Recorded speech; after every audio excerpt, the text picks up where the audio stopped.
लातूर जिल्ह्यातील रेणापूर तालुक्यातील पानगाव येथील पनगेश्वर साखर कारखान्याच्या विक्रीच्या निर्णयावरून शेतकरी आणि कर्मचाऱ्यांमध्ये तीव्र संताप व्यक्त होतोय। गोपीनाथ मुंडेंनी तारलं पण पंकजा मुंडेंनी साखर कारखाना विक्री करून आम्हाला मारलं अशी भावना शेतकरी आणि कर्मचारी व्यक्त करताना दिसतात। पाहूया। पानगाव आणि पाथरवाडी येथील शेतकऱ्यांनी आपली 120 एकर जमीन पनगेश्वर साखर कारखान्यासाठी दिली। दिवंगत गोपीनाथ मुंडे यांच्या शब्दावर त्यांच्या नेतृत्वावर विश्वास ठेवून हा निर्णय घेतला गेला। या कारखान्याची जबाबदारी प्रज्ञाताई गोपीनाथ मुंडे या चेअरमन म्हणून सांभाळत होत्या। सुरुवातीला कारखाना चालूही झाला, मात्र आता कोणतीही पूर्वसूचना न देता कारखाना विक्रीचा निर्णय घेण्यात आल्याने शेतकरी संतप्त झालेत। गोपीनाथ मुंडेंच्या नेतृत्वावर विश्वास ठेवून पानगावसह आजूबाजूच्या गावातील शेतकऱ्यांनी आपल्या जमिनी या कारखान्यासाठी दिल्या। लोकनेत्याच्या स्वप्नासाठी आम्ही जमिनी दिल्या, मात्र त्या स्वप्नाचा शेवट विक्री न झाला। आम्हाला विश्वासात घेतलं नाही आणि कारखाना विकला गेला। मंत्री पंकजा मुंडे यांनी आमचा विश्वासघात केलाय अशी भावना शेतकऱ्यांनी बोलून दाखवली आहे। मी प्रकल्पग्रस्त आहे। माझी 3.5 एकर जमीन कारखान्यामध्ये दिलेली आहे।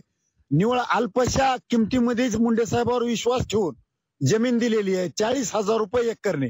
आणि मुंडे साहेब खरंच मनाने सर्व गोष्टींनी चांगले होते म्हणून विश्वास ठेवून आम्ही जमीन दिली। प्रकल्पग्रस्त म्हणून आम्हाला तिथं कामावर कार्यरत केलं होतो आम्ही। 2014ला मुंडे साहेब वारले, त्याच्यानंतर पंकजाताई मालकीन झाल्या, पण पंकजाताईने आमचा निवळ असा विश्वासघात केला की कारखाना 2-4 वर्ष चालवल्याने केला, कारखाना दिवाळखोरीत दाखवला व आज गपचिपच त्यांनी कारखान्याची विक्री केली विमल ॲग्रो म्हणून।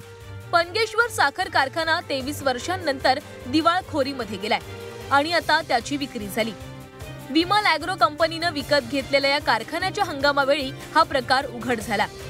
त्यामुळे शेतकरी व कर्मचाऱ्यांची देणी कोण फेडणार असा प्रश्न सर्वांनाच पडलाय। हा कारखाना काही काळ यशस्वीरित्या सुरू होता, मात्र गोपीनाथ मुंडे यांच्या निधनानंतर कारखान्याच्या व्यवस्थापनावर परिणाम झाला आणि तो हळूहळू मोडकळीस आला।